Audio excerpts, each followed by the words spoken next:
This is Paul Newman, and if you are seeing this screen, I am hoping to.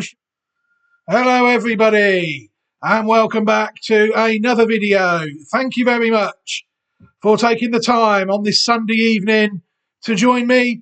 As always, it's very much appreciated. What a fantastic week of action we've had in the USA with the Breeders' Cup, the culmination really of the American flat racing season. The 2-year-old races, hopefully, will have thrown up some interesting Classic Watch 25 possibles. More of that for another day. It was also good to see a Classic Watch 25 possible Henry Matisse actually win the Breeders' Cup Juvenile Turf for 2-year-olds. Only one of the 4 races that we managed to be confident enough before the race to post up about a horse. So more of them at another date. Back now to the Stallion in Focus series. So much racing for me to look at last week with the Breeders' Cup that I never managed to bring one to you last week. So we're going to get back on the Stallion in Focus trail today. Before we start to take a look at the horse, Exceedance, Reprieve Media, CIC, Rep CIC Racing 2020.great/site.net is where people will be able to find these horses. I decided to take a look at them when the dams on the site started to fold winners. It then became really prudent for me to check and run through the stallions on the site as well, because there will be plenty of horses being sired by horses identified by myself going round in the next few years. So it's a good time to take a look at a few of them, which we will do now. The next one on the list is Exceedance. Foaled in 2016, a stallion currently standing at Vinery Stud in New South Wales at a fee of 33,000 Australian dollars for the 2024 stallion season. Interesting horse, I think, Exceedance, trained by the Hawks family out of Rose Hill, sired by Exceed and Excel out of a dam called Bonnie Mac, who herself was sired by Thorn Park. This occasion, the Racing Post and the Race Net correspond with the amount of, well, no, they don't, sorry, Exceedance 8 runs onto Racing Post. Exceedance actually ran 9 times in his career, winning 3 of his races and finishing third in another 3. For total combined earnings of 1,175,490 Australian dollars. People see there that the horse managed to take out in 2019 the Group 1 Coolmore Stud Stakes, not the Ascot Vale Stakes as listed there, then they've changed the name of it, and the 2019 Group 3 San Domenico Stakes at Rose Hill, while being placed in the Golden Rose as well, third in 2019. So really, this horse was a 3-year-old. It retired at the end of his 3-year-old campaign, and it never finished in the first 3 in any pattern races, aged 2. Interesting horse, though. People will see that his best Racing Post rating was given when he won the Coolmore Stud Stakes, of 2019, when he beat Bivouac, another stallion in focus already on the channel, by half a length. He gained a Racing Post rating of 115 when he won that race. They decided not to rate the San Domenico. He then sort of didn't tail off a bit. These races are very tough to win, and he finished sixth and ninth in his last 3 starts, all at Group 1 level. But he had won the defining race, the 3-year-old only sprint at Flemington.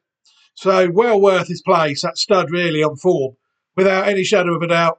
There's nothing the Australians like more than a winner of an all-age sprint or a age-restricted sprint, really, to form their stallion pool. So off to stud Exceedance went. What I'm going to do now is we're going to take a look at the pedigree of the horse in the usual fashion. I'll go through the first 5 dams. We'll take a look at the horse on the historic dam line, see what he's related to, and then we can watch him win those 2 pattern races, the San Domenico and the Coolmore Stud Sprint Stakes, back in 2019. Then we'll have a look at the Stallion's career so far, if there is one, and I'll give my view on what I think of the Stallion moving forward after looking at all of that. People will see that the horse Exceedance is dam line 10A.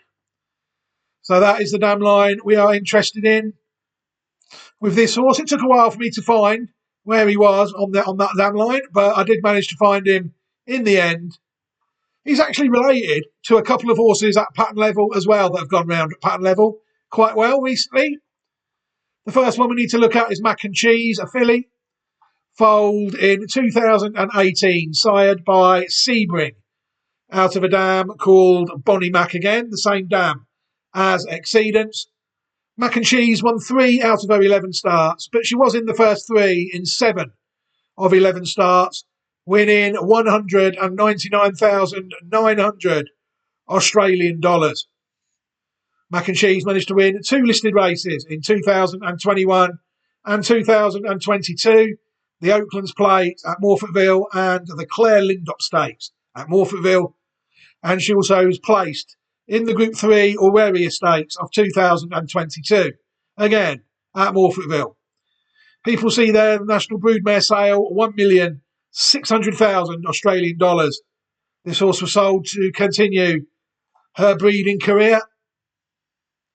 And as it stands at the moment, there are no progeny records at the moment on the ground of the horse on this database. Thoroughbred Pedigree Query database. But yeah, interesting filly going round. And back then related to Exceedance, so there will be more on this damn line, hopefully coming out of her. Next one we've got to take a look at is also actually chanced a few times. I thought it went round quite well. You know, obviously I'd already identified Exceedance before this one, a year before. Oxley Road, a colt, born in 2017, sired again by Exceed and Excel. So this one was a full brother to Exceedance. I already knew was a great Group 1 winner. So I was always going to have a little look at this one, weren't I, really? Well, I thought the horse did quite well, managing to win 3 out of 9 starts, but it was only out of the first 3 in 2 of his 9 starts, managing to win $480,450 Australian dollars. Group 2 winner of the Caulfield Sprint in 2021. Group 3 winner of the Zenitape Stakes as well in 2021. It's also placed in the 2022 Oakley Plate. Group 1 placed, Group 2 and Group 3 winner. Hard to say the horse was a failure, wasn't it? You know, he didn't quite win that Group 1 that his full brother did. But I enjoyed watching him go round for that year. It's fair to say he did come back at 4 to try and do what Exceedance didn't do and just failed. But to me, he raced longer than Exceedance. So it was no surprise to me when being a full brother to Exceedance that the horse went to stud. And this one is available at Aurora Victoria at Blue Gum Farm, standing for a fee of $8,800. So just over a quarter of the fee of Exceedance. Exceedance $33,000 and Oxley Road $8,800. He will commence stud duties in 2024. So there's a few years left for Exceedance to make his mark and hopefully before foals of Oxley Road hit the ground. But yeah, a reasonably priced stallion, I think, Oxley Road, £8,800. Hard to say that the horse hasn't got a chance. Bonnie Mac, the dam of both horses, was foaled in 2007, sired by Thorne Park, out of a dam called Gold Class. People see that Bonnie Mac won 5 out of her 16 starts, managing to win $15,000 in New Zealand and then $147,770 in Australia. The horse was a stakes performer in her own right. She won the listed Proud Miss Stakes at Morphettville of 2012. And we've looked at them already. Multiple black type producer. We've looked at the 3 black type producers that she has produced. Yeah, very good dam indeed. She's also not that badly bred, really, to be fair to her. I found a couple of her relatives that were related to her back in the Reprieve Media racing days. Intimate Moment, New Zealand bred mare, foaled in 2009, sired by Jubawi, out of a dam called Gold Class again. Intimate Moment managed to win 4 of her 26 starts, but she was in the first 3 in 12 of her 26 starts, managing to win $287,845 Australian dollars. Again, another one who had a good solid career, winning the Group 3 Tribute Stakes of 2014 at Rosehill.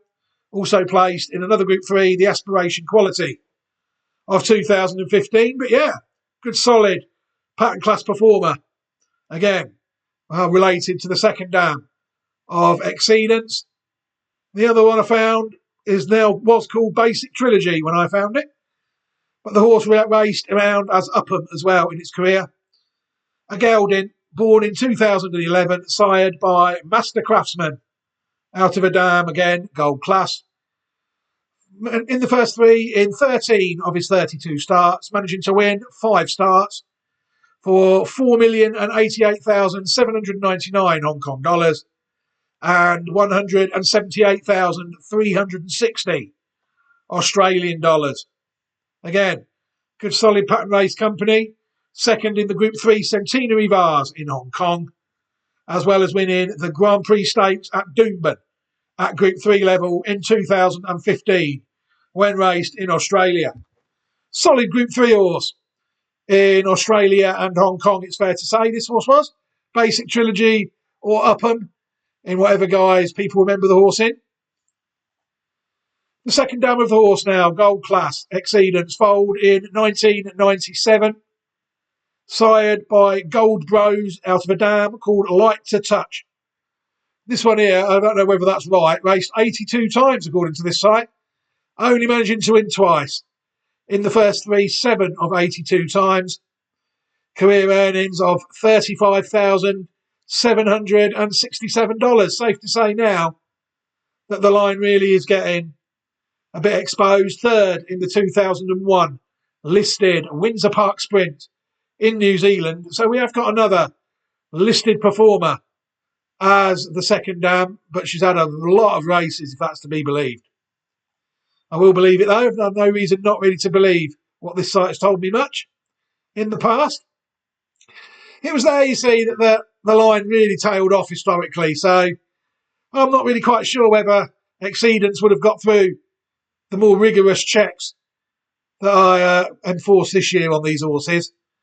There is a couple more that I found. We're going to take a look at them now. Mo De Niro, a horse foaled in 1995, managed to win 10 times. And in the first 3, 13 out of how many starts? Nobody knows. And hopefully not 82 like the last one. The horse managed to win $172,355, sired by Lord at War, an Argentinian bred horse out of a dam called Mo Wolf. People see that we're down to the second dam now. Brushley, the second dam of Mo De Niro. And she is the second dam of this horse as well. Light to Touch, the next dam we're going to look at. So already we're sort of struggling to find direct relatives to the dams of Exceedance, and like we did in the first dam and the second. Mo De Niro won 2 stakes races, the Catch Me If You Can stakes and the Island Whirl Handicap.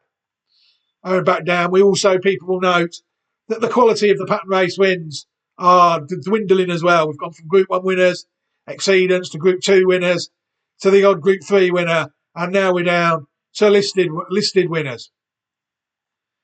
Calendar Girl is another one I found, foaled in 2004, a mare, sired by Elusive Quality, and she is also out of a dam called Lord Remember Me. This one, Brushley, is the third dam of the horse, so we're dropping even further back into the pedigrees now. Calendar Girl won 2 out of 10 starts. She was in the first 3 in 5 of her 10 starts, winning $77,228 Australian dollars. Calendar Girl's another one, winning the Mount Royal Handicap, and then was exported to Australia at some point. Oh no, she might not have been. She's not on the direct line, is she? But again, we're only finding listed winners now. The third dam of Exceedance, Light to Touch, foaled in 1990, sired by Jades out of a dam called Brushley. According to this site, this horse is actually unraced. Couldn't find any real pattern race quality relatives between the third and the fourth dam. The fourth dam, Brushley, a mare foaled in 1983, sired by Lilloy, a French stallion, out of a dam called Behaving Lady. Brushley managed to win 1 out of her 8 starts, but she was in the first 3 in half of her 8 starts, only earning $6,870 before being sent to New Zealand in 1989. I managed to find one horse between the 5th and the 4th dam that it could be worth looking at. Behaving Dancer, a mare foaled in 1987, sired by Green Dancer, out of a dam called Behaving Lady herself. So this is half sister to the 4th dam. Behaving Dancer won 7 out of 37 starts. She was a very good, solid performer in the first 3 in 25 of her 37 starts. A nice mare, managing to win $404,855. Hard to call this one a bad horse, isn't it, really? Good, solid, consistent horse. Managed to win the Group 3 Golden Harvest Handicap, and it also managed to win 4 listed races. Group 3, a multiple listed winner, but there was no Group 2 or Group 1 form in the form at the moment. So another solid Group 3 performer on the line. And then we're down to the 5th dam herself, Behaving Lady, a mare foaled in 1975, sired by and Behaving, out of a dam called Mrs. Bow. And Behaving Lady looked quite solid as well. In the first 3 in 17 of her 25 starts, managing to win 10 times for just over $100,000, $100,048. Behaving Lady managed to win the Zippy Doo Handicap and the Apidistra Handicap. No idea at all. I think they are stakes races, actually. And second and third in another couple of stakes races. But again, a good solid record of finishing in the first 3 at her own grade. Safe to say, really, that the more we look at Exceedance, the more I tend to go off the horse. Obviously, the first 2 dams, nothing wrong with them at all, but hasn't really stood the historical test of time. I don't think this pedigree, you'll see there, I don't really think I've missed any. It's listed them all quite nicely for me, so I didn't have to do much of a big search. I did put the 5th dam through all the stallion registers to make sure there wasn't any other stallions related to the dam at stud. Exceedance, he's already is in his 2nd crop to hit the track this year, I think. People Look, his first crop went okay, managed to sire 3 stakes winners, of which 2 were graded winners, out of 50 runners, 91 foals, 50 runners, only 17 have won, but they've won 24 races between them. And the 2nd crop, only 2 of them have run, but it is very early in the Australian 2-year-old season this year. Seems to see there's also managed to win a stakes winner there out of them 3, according to them. And the stakes winners have all been at 2. The graded winners, have all been at 2. Colts and the fillies. The Colts and the fillies seem to be quite even spread at the moment. The Colts earning a bit more than the fillies. Early clues, distances. Well, I don't think people will be seeing many Exceedance horses on a Classic Watch, it's fair to say. It seems to be a sire of sprinters at this stage.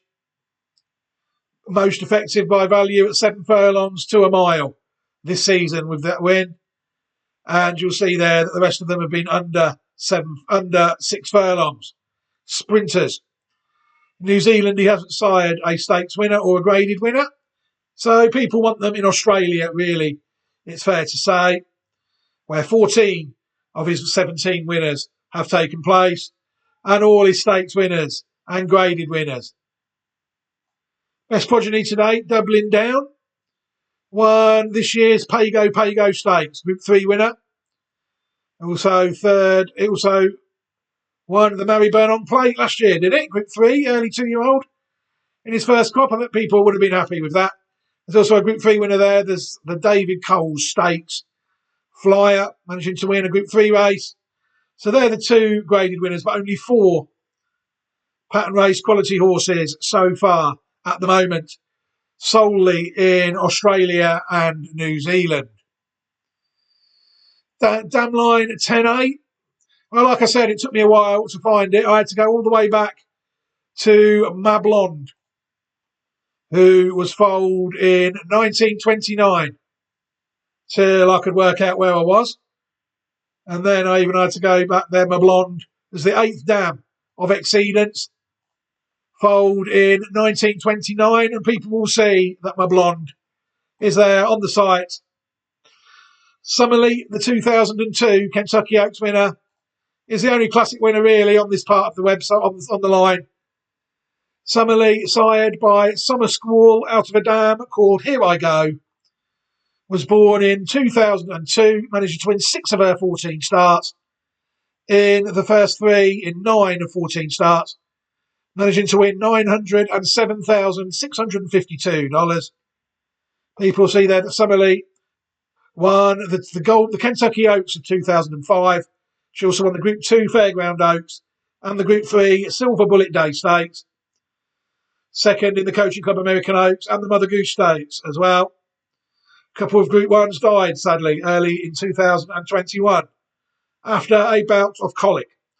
Very good horse on the track, Summerlee.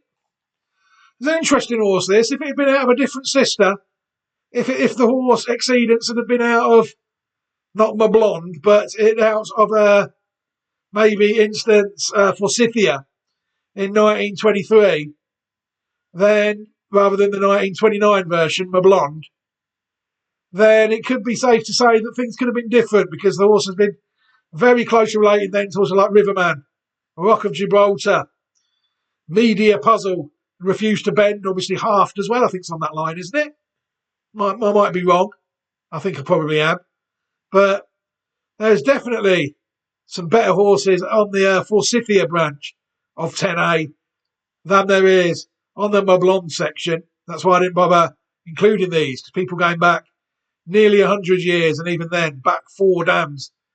Forsythia would be the 3rd dam of these horses, and a lot less of Rock of Gibraltar, Media Puzzle, Refuse to Bend, and Riverman.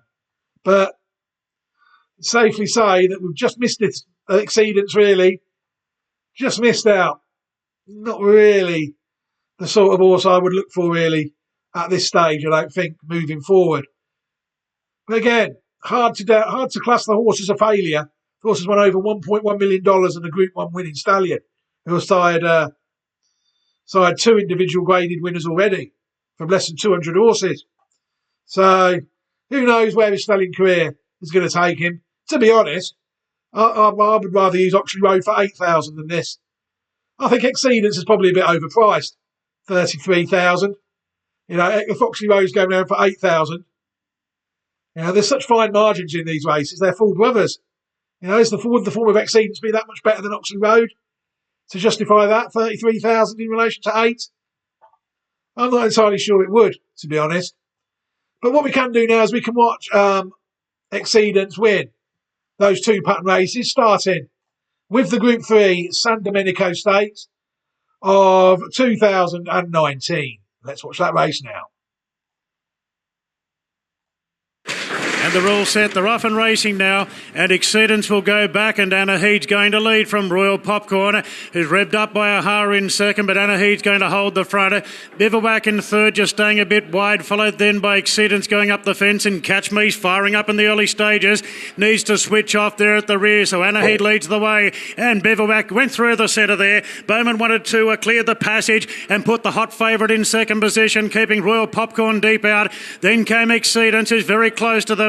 And Catch Me travelling a little bit better now. It's Anna Heed travelling well on the home corner from Bivouac and Royal Popcorn, who's buttering up for his biggest payday of his career, but already off the bridle turning. And Exceedance is coming off the heels of the leader. Anna Heed leads into the straight from Bivouac, is still cruising. Exceedance a length and a half, and Berry's flat to the boards there on Exceedance. Bivouac going after Anna Heed. Exceedance is winding up on the outside. Here comes the colt. Exceedance, he went straight past Bivouac. And Exceedance got a length in front. Bivouac, Anna Heed fight out the miners. Oh, he's a star colt. Exceedance came away to win it by 2. Bivouac second, just in front of Anna Heed. Then Catch Me and the roughie Royal Popcorn last. Wow. Wow, indeed.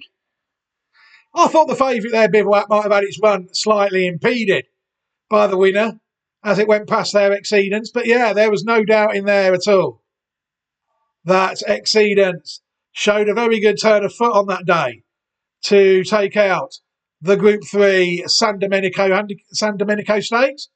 A good performance, it's fair to say. People then look at the form of the horse who was then put well in his place a couple of times by Bivouac in between that race. So it was round 4, really, where they went back in November 2019 for the Coolmore Stakes. And it was here that you have to say that Exceedance equalised at Group 1 level and made it 2 wins apiece. There's not really any way else. People can judge these Australian races at some point. They're set for the Coolmore Stud Stakes, a race of high importance. Ready, set, and away they go. Cosmic Force veered to the left, and Accession got shut out there and goes back to the middle of the field. Bivouac, Sartorial Splendor began quickly, with also Cardiff, Cosmic Force, and they're all going towards the inside rail. Next is Little Contra, Libertini, Accession, Brooklyn Hustle from Ruka, Alabama Express. Third last early is Exceedance, and then came Exeter, and Broadway and fourth is at the back. 800 metres to go. Sartorial Splendor led from Bivouac, and then Libertini. Next in the field is Cardiff, up the middle in the light blue from Cosmic Force, Exceedance, Accession. Then Brooklyn Hustle, Little Contra's the widest, 6 off the lead from Broadway and fourth, and then Exeter, Alabama Express, and Ruka is last. Onto the course proper, 450 out. Sartorial Splendor in front of Bivouac, who's getting close to the outside. Then Cosmic Force, Libertini, Cardiff from Accession. Exceedance over on the far side, running on. Bivouac at the 250, explodes, goes to the lead. Exceedance back to the inside, chasing Bivouac, then Libertini. Bivouac at the 100. Exceedance wearing him down. So much at stake. Then Libertini. Bivouac grabbed by Exceedance, who drops them. And Exceedance won the Coolmore. Exceedance beat Bivouac, Libertini. Photo for fourth. There's 4 of them. Brooklyn Hustle, Cosmic Force, Alabama Express, Little Contra in a line. A gap, Broadway and fourth. And then Sartorial Splendor. Next to finish, Accession. And then came Exeter. Well back in the field was Cardiff. And Ruka last of all in a high calibre Coolmore Stud Stakes. Good performance there, where there could have been slight excuses, I think. In the San Domenico Stakes, there was none there at all, was there? You saw there that the horse, Exceedance, he travelled well. Bivouac got into full stride. That was a lot better. And the convincing win, really, I thought, there on the day, Exceedance. He went well. He held Bivouac comfortably there over the 6 furlongs, I thought, and ran out a half a length winner. So that was his day in the sun, really. Group 3 and Group 1 winner. Impossible to fault the horse, really. He has a good solid career. Well, a year. Good solid year of racing. Over that period in late 2019, shall we say? And I say, yeah, more than earned his place at stud. But to me, I'm all about classic winners these days, and this horse to me is going to, I think, prove to be not a sire of horses with much stamina. Unfortunately, I'm sure that he will sire the odd stakes winner out there because there's so many stakes races that horses can't really fail to.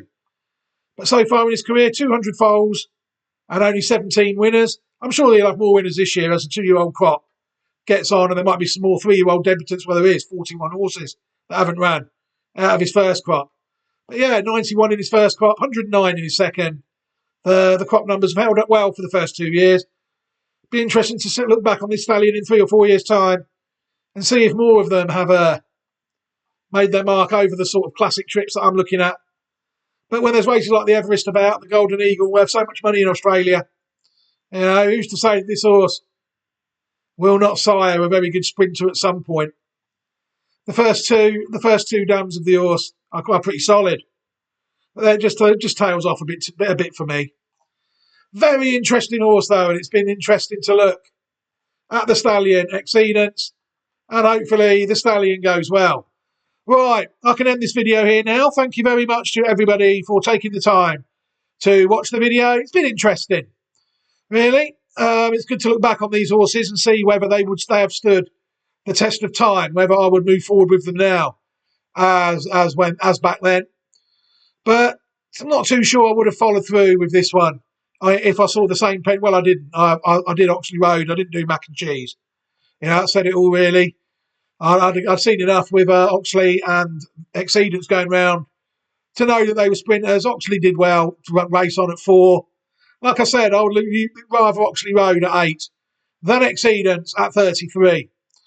What I'll do is I'll leave a copy of the Stallions in Focus playlist up at the end of this video, so people will be able to catch up with that if they so wish to, and look at all the others that we've covered so far.